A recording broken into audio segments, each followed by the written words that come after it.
গরম মশলা ফোড়ন দিয়েছি। আজকে চিংড়ির মালাইকারি হবে।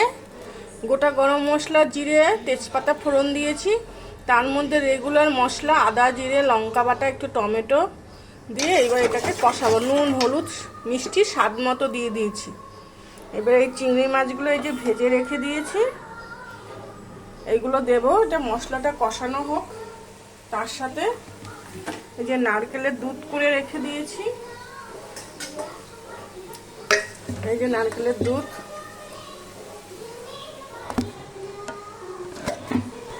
আর এখানে একটু সর্ষে বাটা আছে।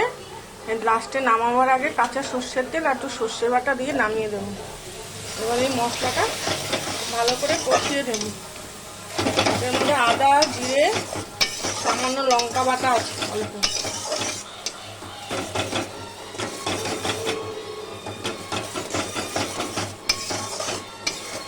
ভাত বসানো,